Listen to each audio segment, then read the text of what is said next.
No one was waiting for her. And yet, she arrived. With boots full of dust and a heart in ruins, Taylor, the young Apache woman, crossed the dry valley without looking back.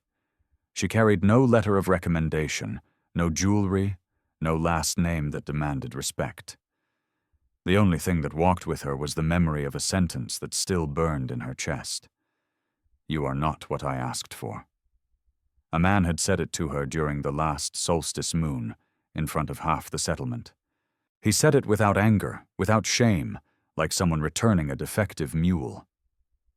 From that day on, Tala learned not to expect anything. No family, no husband, no future. But then she saw it.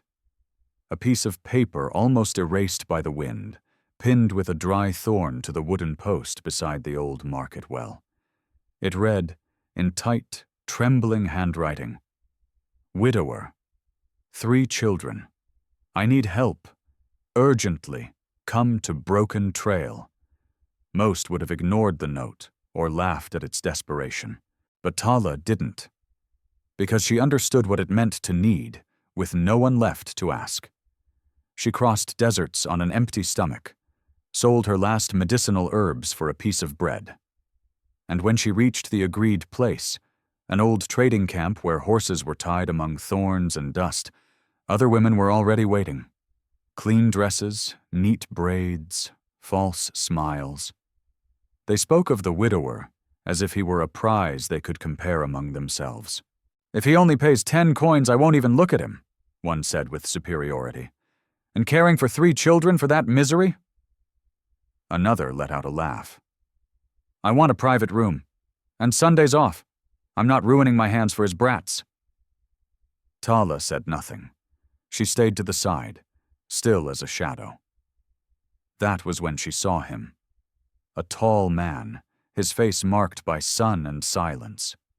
Rafe called her. His clothes were worn, his beard several days old, and his eyes belonged to someone who had seen more death than he could forget. Beside him stood 3 thin children. No laughter, no tears, no voices. The others approached him like traders bargaining over a wounded horse. And he, after listening with broken patience, simply lowered his gaze and stopped answering. The women left with dry laughter and empty steps. He stayed. So did the children. That was when Tala stepped forward. One of the others recognized her and muttered with contempt, "You? Do you really think he's going to want you?" But Tala didn't even turn her head. She stood in front of the cowboy and looked him in the eyes. She didn't try to smile. She didn't apologize. She only said what she had carried trapped inside for years. "I am not a woman for any man, but I can love your children. I can cook. I can watch over them when they dream. I can stay when others leave." Rafe didn't move. He only watched her, as if searching for cracks and finding none. Then he knelt, gently lifted the smallest one, a little girl with loose braids and damp eyes, and placed her in Tala's arms. "Her name is Nomi," he murmured. "She's 3. And they are Finn," he pointed to the frightened boy, "and Lark, the eldest." Tala looked at them, named them in her mind as one plant's seeds, and without anyone saying it, without contracts or promises, the family began there. With a woman who was not expected, but who had chosen to arrive anyway. The road to Broken Trail was long and silent. The wagon moved slowly, creaking as if it too were tired of carrying broken stories. Rafe didn't speak, not because he was rude, but because he had grown too used to silence being the only thing that didn't demand explanations. Tala sat in the back, Nomi asleep against her chest. The child weighed little, far too little for 3 years old. Finn walked at times beside the wagon, kicking stones, saying nothing. Lark remained upright, watchful, her eyes fixed on every movement Tala made. She didn't trust her. Not yet. The ranch appeared at dusk. It wasn't big or small. It was tired. The fence leaned. The garden was overrun with weeds. Loose chickens ran about as if no one had had the strength to put things in order for weeks. "It's not much," Rafe said as he stopped the wagon. "I haven't been able to manage everything." Tala looked at the place calmly. She didn't see neglect. She saw grief. "It's not bad," she replied. "It's just sad." Rafe lifted his head, surprised by that way of saying it. He didn't answer. Inside the house, the disorder was honest. Stacked dishes, unfolded clothes, toys forgotten in corners where no one played anymore. But the walls were strong, the floor solid, the fireplace sturdy. "This will be your room," Rafe said, pointing to a small room beside the kitchen. "It locks from the inside." "Thank you," Tala said. Lark appeared in the doorway, arms crossed. "You won't stay," she said bluntly. "No one stays." Tala knelt until she was at her height. "You may be right," she said gently. "But right now, I'm here. That's all that matters today." Lark didn't answer. She turned and went upstairs without looking back. That night, when the children finally fell asleep, Tala was left alone in the kitchen. She looked at the dishes, the dust, the exhaustion gathered in every corner. She rolled up her sleeves, not out of obligation, out of necessity. An hour later, Rafe came in from the stable. He stopped short. The table was clean, the floor swept, the dishes drying beside the window. "You didn't have to do all this," he said. "I know," Tala replied, "but working helps me not think too much." Rafe stood still for a second, then picked up a cloth. He began drying dishes beside her. They didn't look at each other. They didn't talk. There was no need. When they finished, he poured coffee and set a cup in front of her. "My wife used to do that," he said suddenly. "Clean when she couldn't sleep." Tala didn't ask her name. Not yet. That was the first night, and the house didn't feel as empty as before. The following days brought small changes, almost invisible ones. Nomi stopped shrinking when Tala lifted her. Finn began following her around the kitchen, watching as she chopped vegetables. Lark, on the other hand, kept her distance. She dressed herself, cooked for her siblings, asked for no help, accepted no corrections. One morning, Tala found her by the chicken coop, trying to fix a loose board. The hammer was too big for her hands. "I can help you," Tala offered. "I don't need help," Lark replied, striking the nail badly and hurting her thumb. She didn't cry. Tala sat beside her.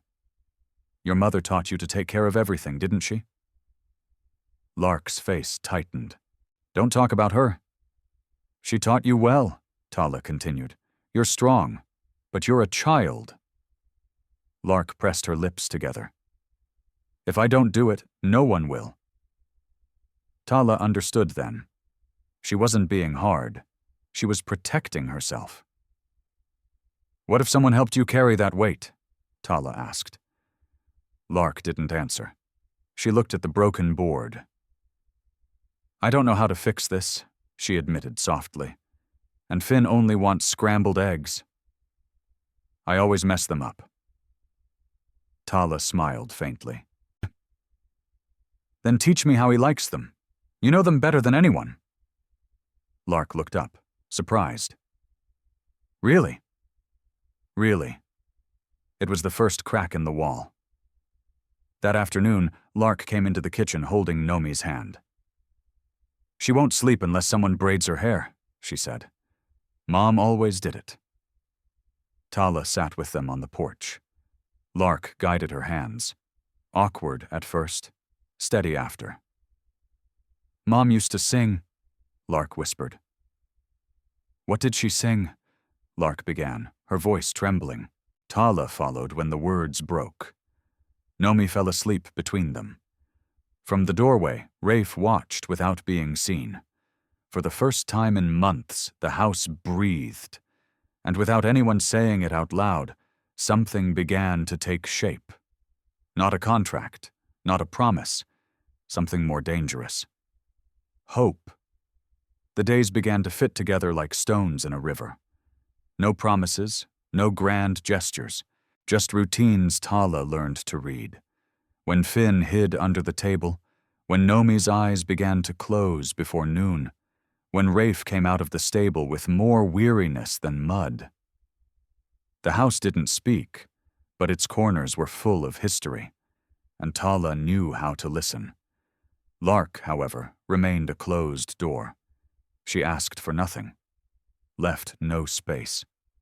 She behaved like a tiny adult, jaw tight and eyes heavier than her 8 years. Tala didn't push her. She knew some wounds opened on their own, when they felt no one would touch them anymore. It was Finn who began to draw closer first. In the kitchen, he would stare at her while she kneaded bread, as if watching flour turn into something edible were a magic trick. Sometimes he handed her water without being asked, or pointed out a ripe tomato in the basket with a dust-covered finger. "Can I help?" "Of course, Finn, but only if you want to." He said nothing. Just stayed there. And the next day, he came back. One afternoon, Tala was in the corral fixing the fence when she heard a creak behind her. Lark, her forehead dirty and her hands full of dirt, was dragging a broken box. "Finn keeps his stones in here," she said flatly. "It broke yesterday." "Do you want us to fix it together?" The girl hesitated. Then she sat beside her. Tala handed her the hammer without a word. Lark struck hard, more out of anger than technique. "My mother did this better," she said suddenly. Tala didn't respond.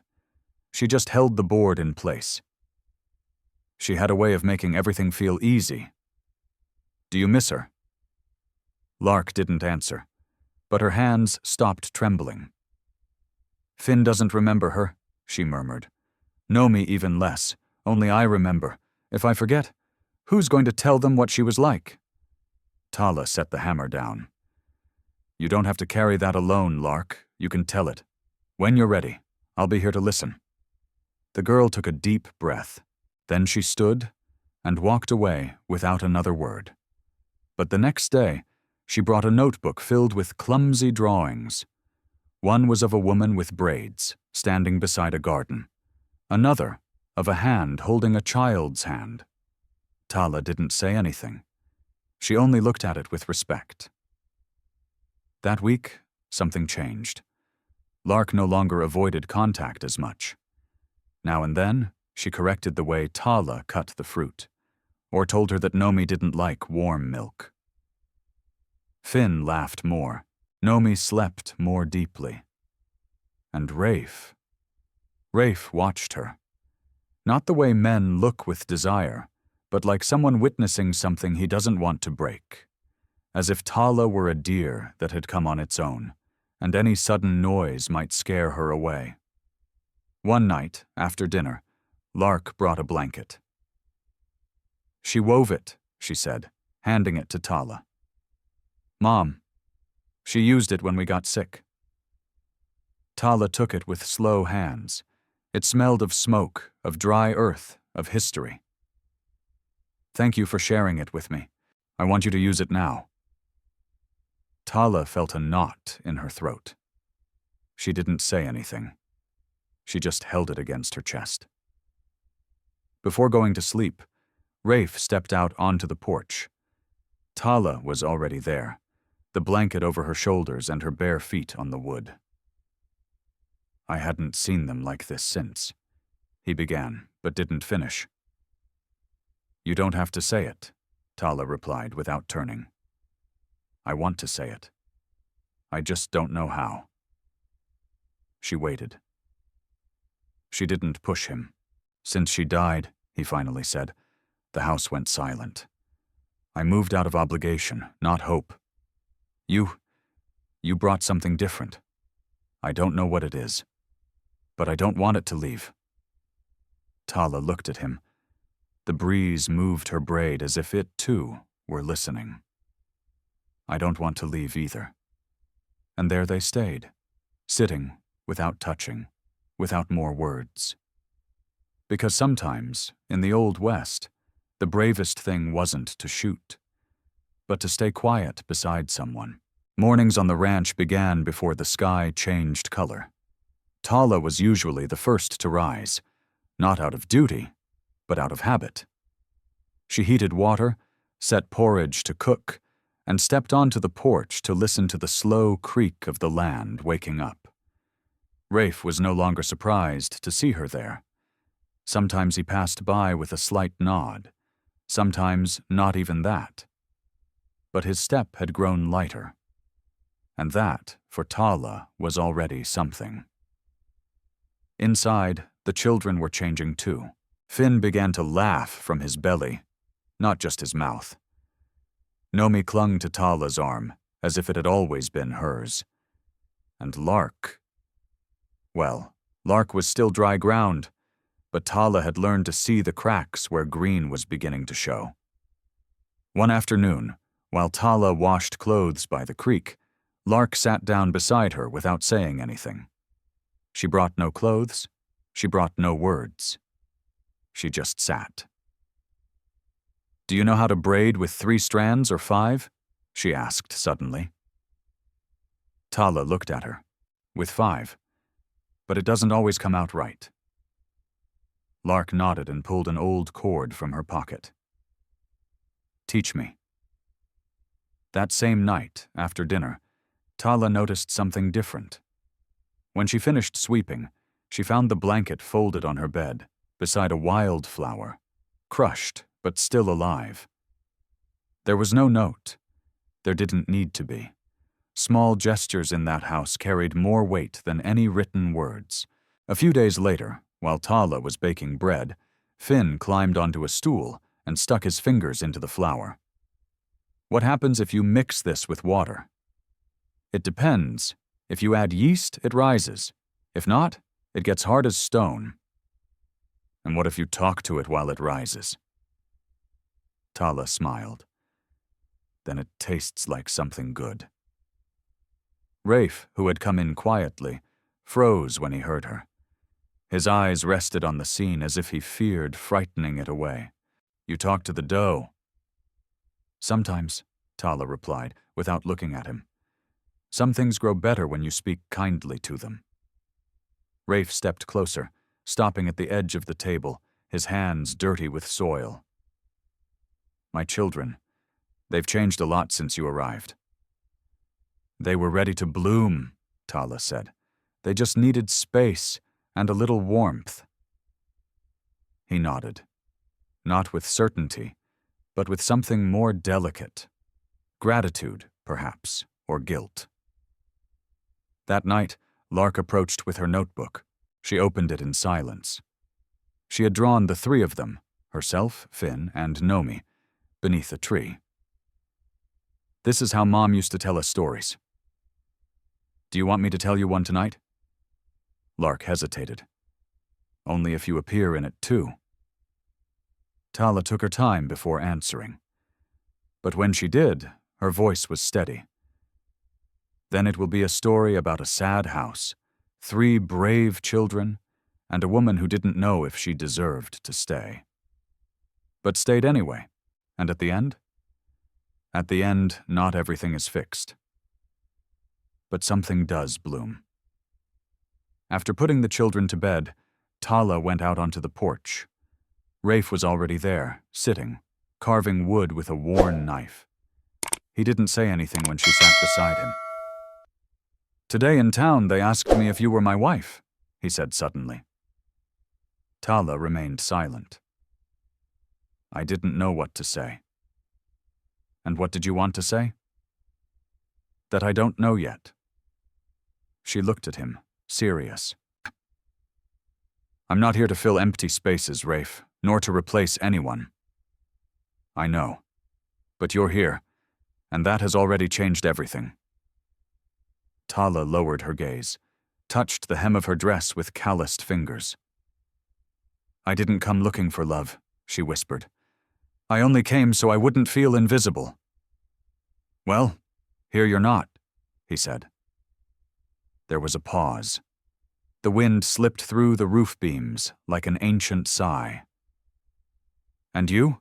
Tala asked, almost without a voice. "What did you come looking for?" Someone who wouldn't run when everything was broken. They both fell silent. They didn't touch. They didn't promise anything. But that night, the whole ranch seemed to breathe more slowly, as if the land itself understood that sometimes staying is the bravest way to love. That day, the air smelled of turned earth. Tala noticed it when she opened the door in the morning. The fields were greener, as if it had rained in secret during the night. But it wasn't the land that was changing. It was those who walked upon it. For weeks now, the house was no longer mute. It had new sounds: Nomi's shrill laughter, Finn's nervous footsteps chasing chickens, Lark's low murmur as she talked to herself while setting the table. And underneath it all, always, the rustle of life beginning to move again. But that afternoon, something different hung in the air. Tala was preparing broth in the kitchen when Lark appeared silently, her face tense. "I can't remember her voice," she said, not looking at anyone. Tala set the wooden spoon down.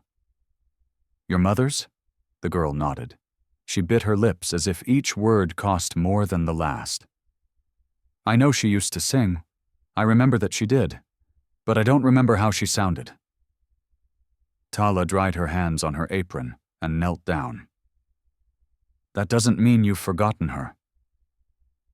"It does," Lark said, her eyes clouded.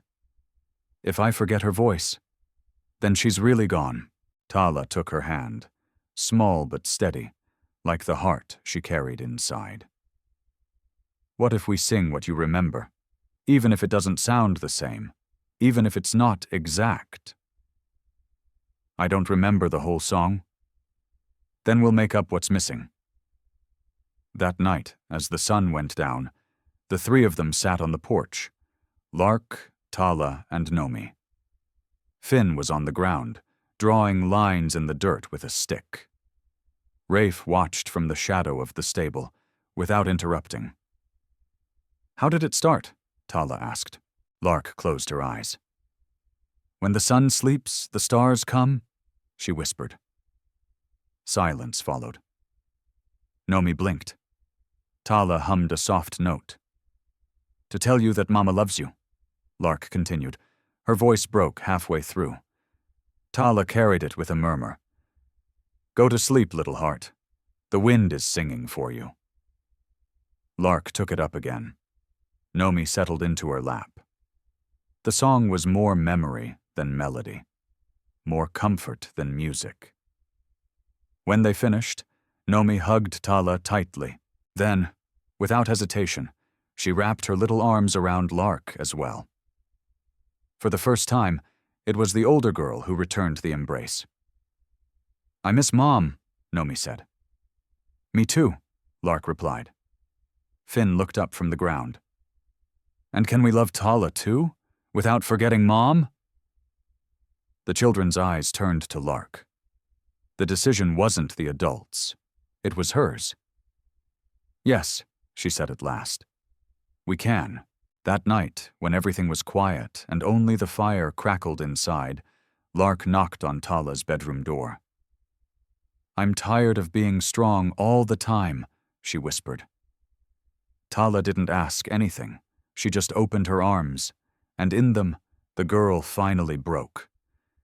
She cried like a child, like a daughter, like someone who had gone too long without permission to fall apart. Tala held her, rocked her without hurry, without telling her it was all right. Because it wasn't, and there was no need to pretend. "Then let me be strong for both of us," Tala said into her ear. "Just tonight." Rafe saw everything in silence. He saw Finn fall asleep with Tala's hand on his back. How Nomi murmured Mama Tala in her dreams. How Lark, who never let anyone touch her, clung to the neck of that woman who didn't share her blood, but did share her comfort. He stood a long while in the doorway, unmoving.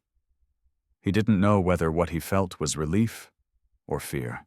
He only knew that this woman, who had arrived with an empty bag and a quiet past, had given his house its voice back. And that night, when he sat by the fire, it wasn't just to keep watch. It was to stay. It was Sunday, and the air smelled of warm bread and old dust. Tala had carefully braided Nomi's hair, and Lark had put on a dress that had been folded for weeks at the bottom of the trunk. Finn, as always, had his hands full of dirt even before leaving the house. Rafe had offered to walk them to town. He said it was a fine day. But Tala knew. He didn't want anyone to see the children arriving with her riding in the wagon. It wasn't shame. It was caution. The path to town was narrow and dusty. Tala walked a little behind, carrying a basket of dried fruit and a loaf wrapped in cloth. They were going to the small gathering of neighbors by the well. Not a church service, but a kind of meeting that had more eyes than souls. "Don't let the children stray," Rafe murmured before they arrived. She nodded. She had already noticed the looks from a distance, some curious, others sharp as knives. The town's schoolteacher, Edna Rowe, was the first to approach. She had a clear voice, steady hands, and a gaze that wasn't easily fooled. "Lark has changed a great deal," she said to Tala, "not just in her lessons, also in the way she walks. She no longer looks like she's carrying the weight of the world on her back." Tala smiled gently. "Children bloom when you don't force them to be adults too soon." "And are you a relative?" "No." "Then you're doing even better than I thought." Someone was watching them from the other side of the circle. Silas Vane, a council member and owner of half a hillside in the valley, stood with his arms crossed and a deep frown. Beside him, the preacher's wife murmured something under her breath. There was no need to hear it to understand. What Tala did out of love, others saw with suspicion. On the way back to the ranch that afternoon, Rafe walked more quietly than usual. Tala noticed. "What did they say?" "The usual," he replied without looking at her. "That this situation is improper. That a widowed man shouldn't have a young woman living under his roof, raising his children." "And what did you say?" Rafe stopped. He took off his hat and looked at the road, not at her. "Nothing, because if I start talking, I don't know if I'll know how to stop." That night, while Tala washed dishes, Rafe leaned against the doorway. "I don't want you to feel unsafe here," he finally said. "I don't feel unsafe. I feel watched. That's what they do. They don't help. They just watch from afar and criticize what they don't understand." "And do you understand it?" He took his time answering. "I understand what you've done for them, and that's enough for me." Days later, the threat became words. The marshal, Trent Avery, arrived at the ranch riding a black horse, accompanied by Silas Vane and the preacher's wife. The scene was as absurd as it was predictable. 3 serious faces, 3 hidden intentions. "We've received a formal complaint," Trent said without dismounting, regarding the presence of an unmarried woman acting as mother to these children. Rafe crossed his arms, his face unreadable. "And if she does it well, is that a crime now?" "We're not questioning her ability, but the morality of the situation." Tala, who until then had not spoken, stepped forward slowly. "What is the punishment for raising children with tenderness?" Silas frowned. "The punishment is rumor, ma'am, and rumor weighs more than a bullet when it comes from the whole town." "I'm not a thief. I'm not an imposter. I'm just caring for those who taught me how to stay," Tala said without trembling. If that bothers you, it's because your eyes don't know how to see love where there are no signed papers. The men left. There were no shots, no open threats, but the words lingered in the air, like crows over a cornfield. They'll come back with something stronger, Rafe said that night. Then I'll be stronger too, Tala replied. Not for me, for them. Inside, Nomi slept holding on to Lark. Finn murmured in his dreams. Outside, the crickets sang without fear, but Tala knew it. The silence before the storm had begun. It was at dawn when they arrived. They carried no weapons. They didn't need them. Words, when they come stamped with authority, cut just like a blade. Marshal Trent Avery, with his dusty jacket and boots that stepped like judgment, dismounted first. Beside him, Silas Vane stood upright like a sentence. The preacher's wife said nothing, but her gaze had already decided. Tala opened the door before they knocked. She knew by the different silence that fell over the land. The birds went quiet. The wind stopped. "Good morning," Avery said. "We're here on a matter of community order." Rafe came down from the stable, his shirt soaked with sweat. He didn't wipe his hands. He didn't ask for explanations. "Speak plainly," he snapped. Avery pulled out a folded paper. He unfolded it without haste. "It's a preventive summons. A complaint has been filed regarding improper cohabitation. They claim Miss Tala is raising your children without being your legal wife or a blood relative." Rafe didn't look at it. He looked at Tala. "And what does that mean?" he said, without raising his voice. "It means that if within 48 hours there is no recognized formality, the council may take provisional custody of the children, for their moral well-being." Lark, who was on the stairs, heard everything. She didn't say a word. She just pressed her lips together and ran down to hug Nomi. Finn froze in place. Tala felt everything inside her break, not into large pieces, into small splinters that cut without bleeding. When the riders rode away, the dust they left behind seemed thicker than ever. "They won't let this continue," Rafe said, striking the porch railing. "It's not enough for them that the kids are well. They want them under their control." "They have legal power," Tala whispered. "Even if they have no heart, then we have to do something." "What? Marry out of obligation? Turn this into a lie just to calm them?" Rafe looked at her as if he didn't know how to answer. That night, Tala began to pack. Not much, just what was necessary. "What are you doing?" Lark asked, standing in the doorway, her eyes suddenly wide. "I don't want them to separate you," Tala said, carefully folding Nomi's clothes. "If I leave, they'll have no reason to come back." "But you're our family, not according to their papers." "I don't care about papers. You're my mother too." Tala knelt down. Lark shoved her, anger and fear mixed in her fists. "We chose you," the girl shouted. "You don't have the right to leave us." Nomi began to cry.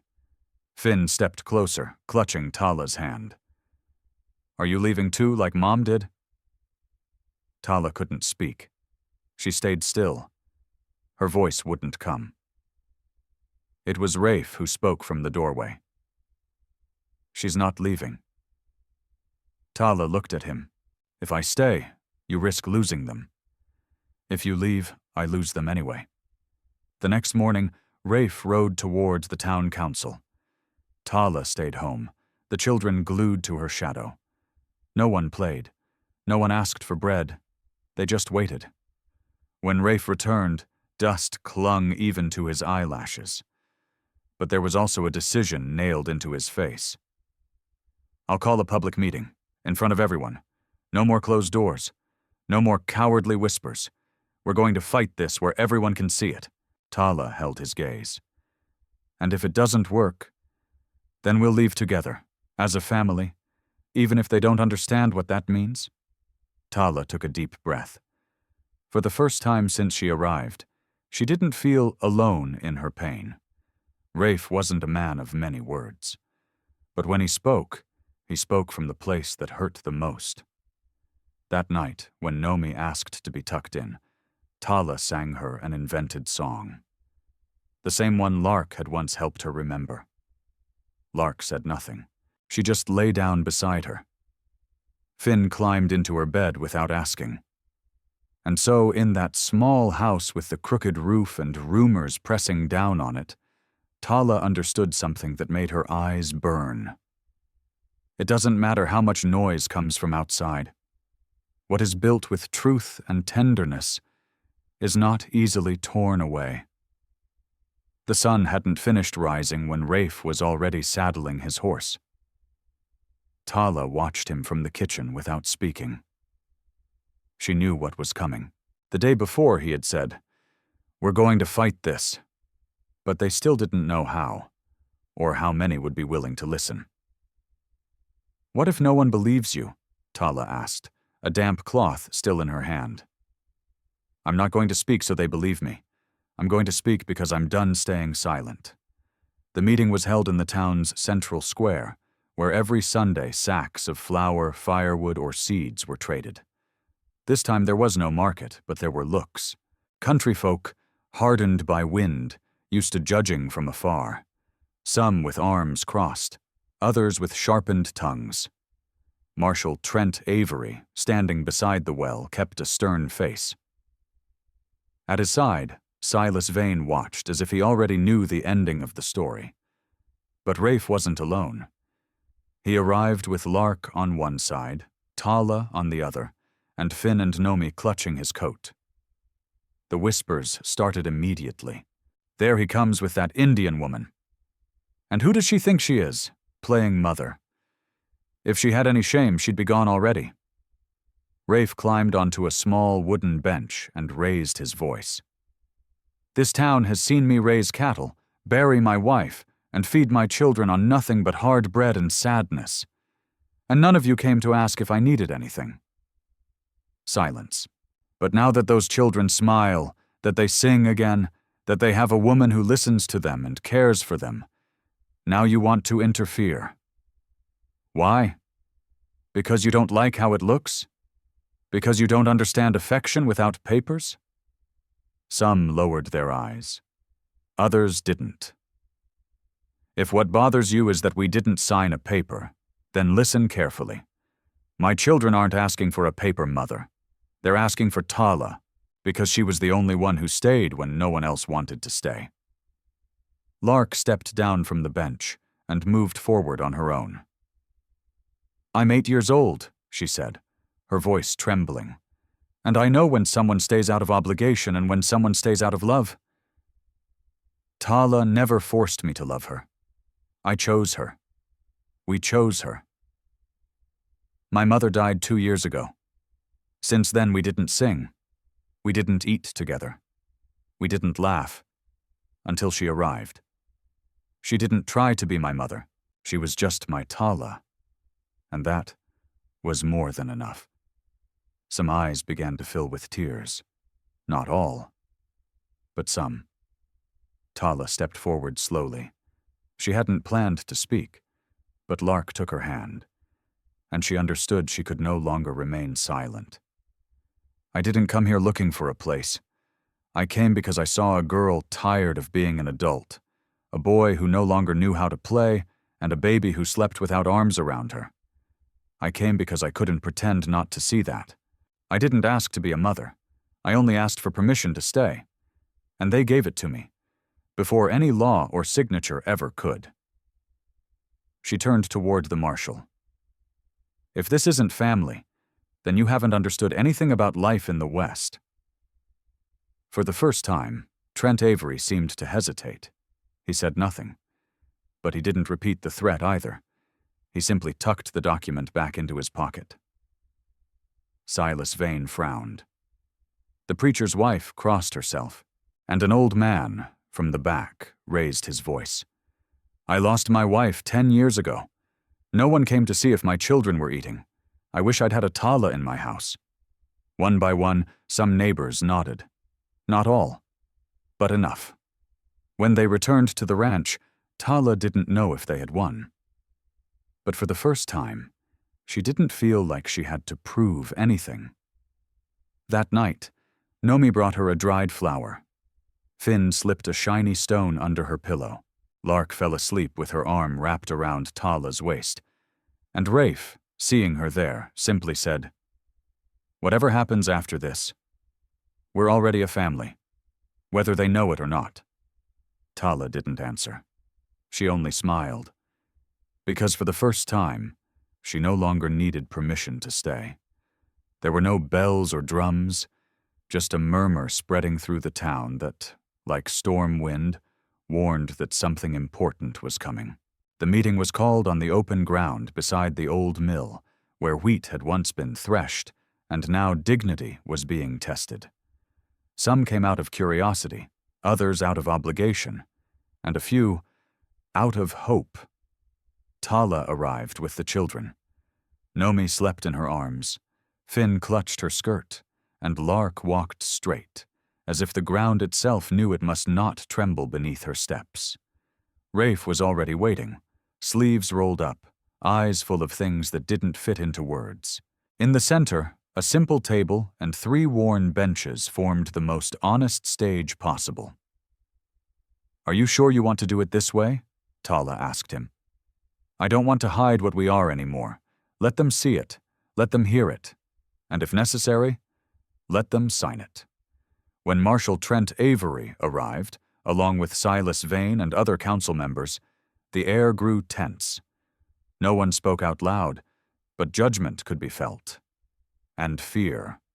Rafe stepped up onto the table, as he had once before. But this time there was no anger. There was peace. "What you see here," he said, pointing to Tala and the children, "needs no explanation, only respect. We've spent months surviving together, repairing what life had broken. I didn't come to ask for charity. I came to make it clear that I'm not willing to lose those who gave this house its life back." Murmurs followed, some gestures of approval, others not. "I know there are rules, and I don't reject them. But I also know the law doesn't always understand what a home needs. So if what's missing is a piece of paper, then let it be signed." He turned to Tala. "I'm not asking you to be someone else, or to become what you're not. I'm only asking you to stay, as you already have, to let me call this place home with you in it, not out of obligation, but because you want to as well." The silence was so deep that even the crickets seemed to wait for her answer. Tala looked at him. Her eyes shone, but she didn't tremble. "I chose to stay long before you asked," she replied. "And if signing that paper is what it takes to protect what we've built, then write it. But let it be clear, this was already a family before you ever recognized it." The council withdrew for a few minutes to deliberate. Some neighbors approached Rafe and patted him on the back. An older woman hugged Tala without a word. When they returned, Trent Avery spoke. "It is hereby recognized with immediate effect that the union between Mr. Calder and Ms. Tala will be registered as a legal act and family protection. As of today, the children remain under their permanent care." There was no applause, only sighs. Silas Vane pressed his lips together. He had lost. And he understood that this time, the town would not follow him. That same afternoon, beneath the great oak on the ranch, what some called a wedding was improvised, while others preferred to call it a confirmation. There was no white dress, just a flower in Tala's hair, and the blanket Lark had offered her as a symbol of a real mother. Rafe wore his least torn shirt. Finn carried his shoes.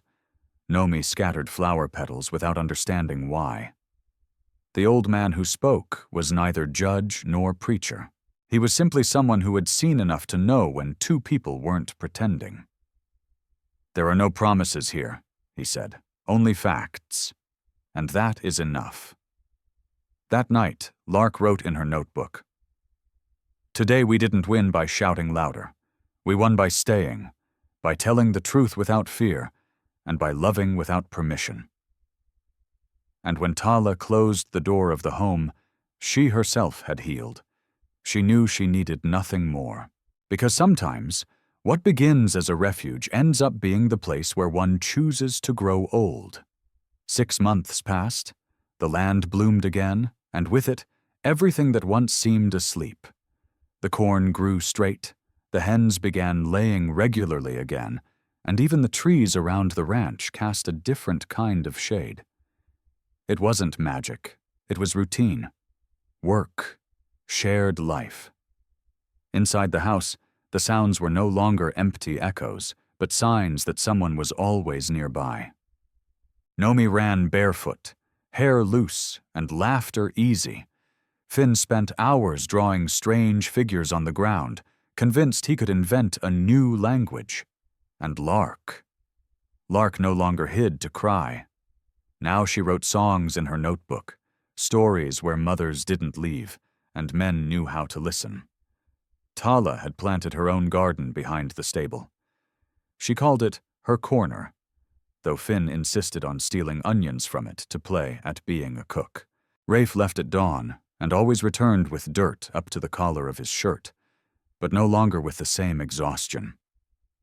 Tala said it was because now someone washed his clothes with patience. He said it was because now there was someone waiting for him, with a look that asked for nothing, except to stay. One afternoon, the 5 of them sitting on the porch, Lark asked, "Are we celebrating something today?" Tala looked at her. "What?" "That we're together, that no one can take this away from us anymore." Finn nodded. "We can make bread, the kind that smells like home." Rafe laughed. "Bread isn't a celebration, it's life, and we already have that every day." "Then let's celebrate that," Lark said, determined. So that night there was bread and honey and laughter. There were no guests and no toasts, just a lit lamp and a shared table. But Tala knew that dinner carried more weight than any ceremony. It was the confirmation of what had been built with silence, tenderness, work, and resilience. Later, when the children were asleep, Tala stepped out onto the porch with her favorite blanket over her shoulders. The sky was clear, filled with stars. Rafe followed her in silence. "Did you ever imagine yourself here?" he asked. "Never. I only wanted a place where I wouldn't be looked at like a burden. And now? Now I have a daughter who writes, a boy who invents words, a baby who sings, and a man who lets me be without asking for explanations."